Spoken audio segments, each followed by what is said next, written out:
This is the WTF Bach podcast. The podcast about Johann Sebastian Bach, brought to you by his prodigal son, WTF Bach. Join WTF Bach as he guides your mind through a contrapuntal journey. Why don't you let WTF Bach guide you? And now, here's WTF Bach. It's Evan Shinners here. I thought I would read to you a little today about one of the more famous biographical incidents from Bach's youth, which involves our man drawing a dagger. Now, I'm in the middle of preparing some special episodes for you as we head into the holiday season. I'm going to present a wonderful set of pieces based upon a Christmas melody. But in the meanwhile, this story. From the first time I heard about this, I wanted to understand what really went on. And there is an important word that you will learn from this episode in Bach culture that you should know. And certainly all my German-speaking listeners already know it. For this incident is about a brawl in 1705. Bach is 20 years old, working as an organist in Arnstadt. And lucky for us, we have 4 contemporary documents that detail the incident. And I will read those, comment on them as we're reading, and then at the end of the episode, just to be sure I'm giving you some music, I want to try something like a sort of Bach chorales for meditation or for yoga or something like that. And you can tell me, send me a message if you liked that, and then I will put something like an hour track on Spotify or something like that. So if you want to do yoga or meditate while listening to Bach chorales in slow motion, you can get it from me. So I hope you enjoy this. Let's delve into the Dagger story. Bach is involved in a brawl. These are excerpts from the proceedings of the Arnstadt Consistory from August 5th, 1705. And the first document is this. It says, Johann Sebastian Bach, organist here at the new church, appeared and stated that, as he walked home yesterday, fairly late at night, coming from the direction of the castle and reaching the market square, 6 students were sitting on the Langenstein, the long stone. And as he passed the town hall, the student Geyersbach went after him with a stick, calling him to account why had he, Bach, made abusive remarks about him. He, Bach, answered that he had made no abusive remarks about him, and that no one could prove it, for he had gone his way very quietly.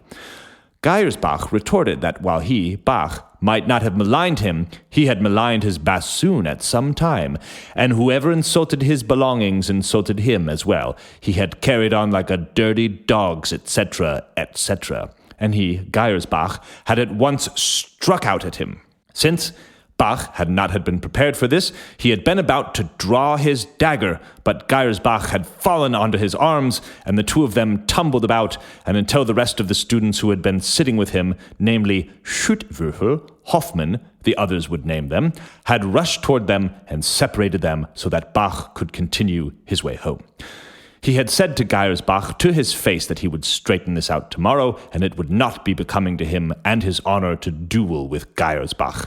Since he, Bach, did not deserve such treatment, and thus was not safe on the street, he humbly requested that said Geyersbach be duly punished, and that he, Bach, would be given appropriate satisfaction and accorded respect by the others, so that henceforth they would let him pass without abuse or attack, to be submitted to the consistory CZA, the scribe.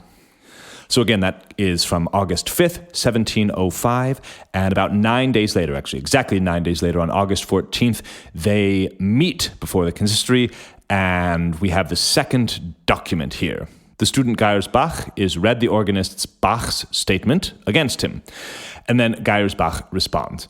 Geyersbach denied that he attacked the plaintiff Bach, rather having been invited by the shoemaker Jan for the christening feast of his child, and while giving a serenade with the girls who were sponsors, Bach, tobacco pipe in mouth, was crossing the street, whereupon Geyersbach asked same whether he admitted to having calling him a Zippelfagottist.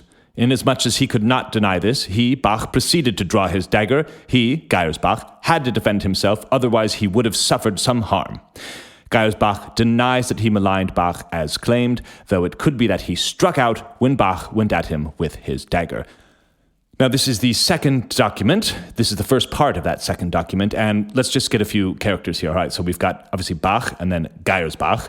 And we've got these other students that are with Geyersbach. Now, the way that Bach paints it is that Bach is just walking along, going his way, when Geyersbach says, "Hey, how dare you make fun of me?" To which Bach said something obviously like, "Well, I didn't make fun of you.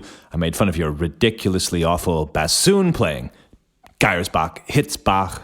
Bach, to defend himself, draws his dagger. That's the way that Bach is painting it. But I love the way that Geyersbach is trying to use Bach's details, but twist the story a little bit, right? Geyersbach is, he's at a christening feast for some child, and he's serenading with girls. And then all of a sudden, Bach comes with a tobacco pipe in his mouth, like this punk with a tobacco pipe. And then Geyersbach says, "Hey, do you admit calling me a Zippelfagottist?" Now, this is the word that I believe is known in Bach culture, Zippelfagottist. Fagottist meaning bassoon player from stick, but Zippel, what does Zippel mean? Well, I've seen it translated at least a half dozen ways. I've seen it translated as a weenie bassoonist. I've seen it translated as a green onion bassoonist, a nanny goat bassoonist. I've heard it said that it's a 300-year-old flatulence joke. I think it's safe to say that it's more or less a joke that's lost to time. But Zippelfagottist, that is the word that Bach called Geyersbach. At least that's the way it's set down here over 300 years ago. So let's go on with this second document. That was Geyersbach, the defendant, with his position, and now Bach is interviewed. And Bach maintains that it was Geyersbach who had begun to insult and strike, thus making it necessary for him to reach his dagger, not having anything else with which to defend himself. Then Geyersbach goes on, does not remember having maligned Bach.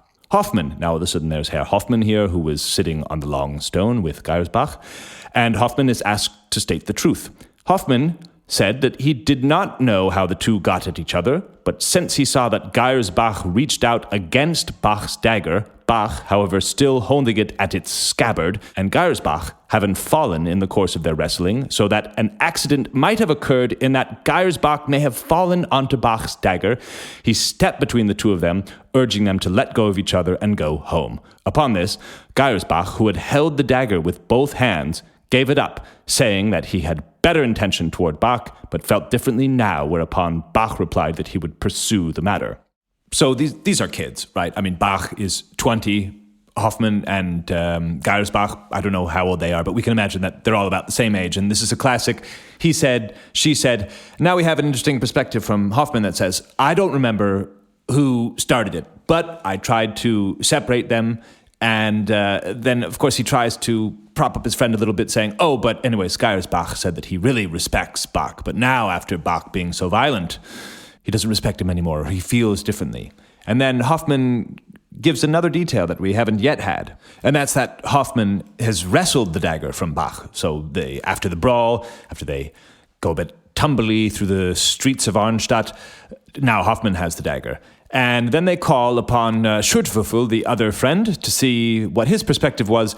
And he says, well, actually, I've been called as witness in error. I wasn't even there. He doesn't want to have anything to do with it. So Schurtwürfel doesn't even want to weigh in. So they resolve to meet next Wednesday. All right, so now we get the third of our four documents.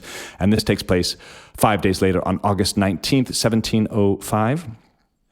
And the consistory writes, the organist Bach is informed that because the student Geyersbach denied during the last hearing that he had initiated the brawl and alleged that Bach had pulled his dagger first, he will be obliged to render proof that said student had given first cause. Okay, so the consistory is saying, prove it that Geyersbach started the brawl. Bach says that he would offer proof through his cousin Bachin, provided that her testimony, coming from a female person, be deemed sufficient. Okay, so we have a little bit of sexism here, but that's not surprising, from 1705. And so the members of the consistory resolve, and they say, well, in any case, Bach might as well have refrained from calling Geyersbach a Zippelfagottist, for such jibes lead in the end to unpleasantness of this kind, especially since he had a reputation for not getting along with the students and of claiming that he was engaged only for simple chorale music and not for concerted pieces, which was wrong, for he must help out in all music making. Okay, so we get a little slap on the wrist from the consistory, and Bach says he would not refuse if only there were a director musicus. So there's some tension here. You know, Bach's not happy with his job, with his position here. There is apparently no director, so they're leaving it up to Bach, maybe. To which the consistory responds, "Men must live among the imperfecta, and he must get along with students, and they must not make one another's lives miserable. Fine, so it is resolved that the cousin is to be summoned, and both are to report again next Friday." So then, August 21st, 1705, in comes Barbara Katharina Bachen. Now, from my quick research on this topic, there are two Barbara Katharinas that are cousins of Bach's. One of them is the sister of Bach's eventual first wife. Now, is this the eventual sister-in-law of Bach? It's not quite sure. In any case, she shows up on the 21st, and she is going to make things right. And Barbara Katharina Bachen reports, after being admonished to state the truth, that a few days ago when she was about to cross the market square with her cousin, there were several students coming from a christening feast who were sitting upon the long stone, the Langenstein. Geyersbach, seeing them, at once got up and stepped in front of Bach, asking why he had maligned his bassoon, for whosoever had maligned his belongings maligned him, and that is what a dirty dog's, etc., etc., would do. Whereupon Geyersbach hit Bach in the face, and then Bach drew his dagger, but he did not hurt him with it. They tumbled about, and Geyersbach dropped a stick. The other students gathered around, refereeing, and took Bach by the hand, prompting him to go on, since if they had some arguments with one another, this was taken care of also. To her knowledge, Bach had no tobacco pipe in mouth. Okay, so from Barbara Katharina, she says, yes, indeed, they were coming from a christening, but it was Geyersbach who started the thing, and he did say this dirty dogs, etc., etc., and then, what's more, he hit Bach in the face.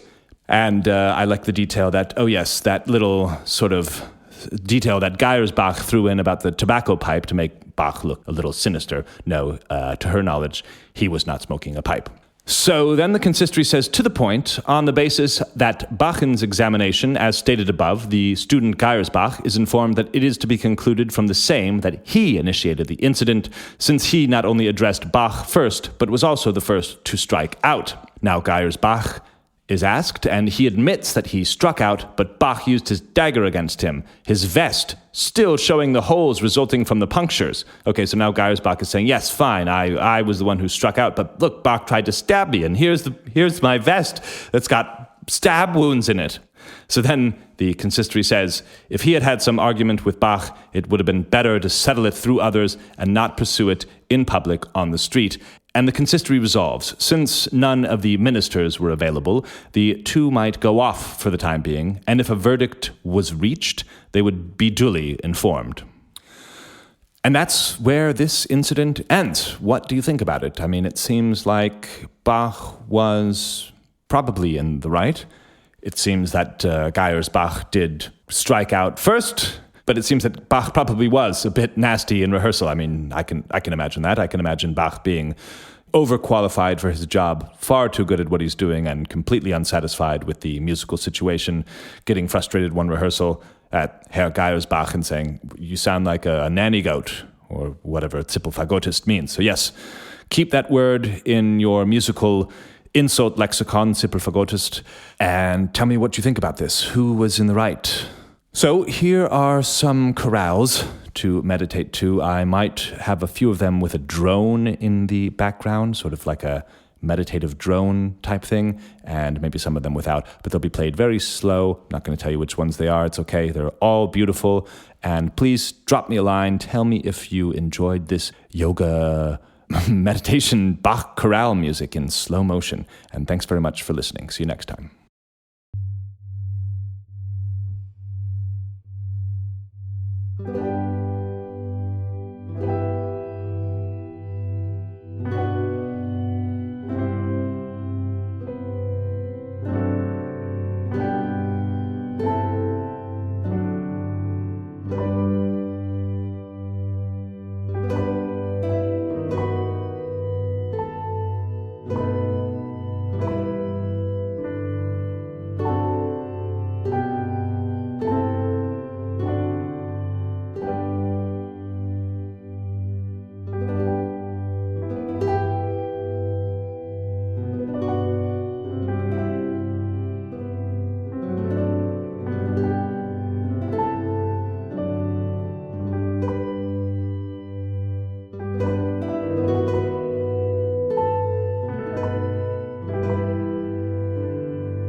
listen to this podcast alone. Don't touch that dial because this is a podcast. All relevant links to PayPal, Cash App, and Venmo are found in the episode description. You should become a WTF Bach patron. Somebody who supports art and culture and music, well, you can do that with the WTF Bach podcast. Support on PayPal, Cash App, or Venmo. You can find all relevant links in the episode description.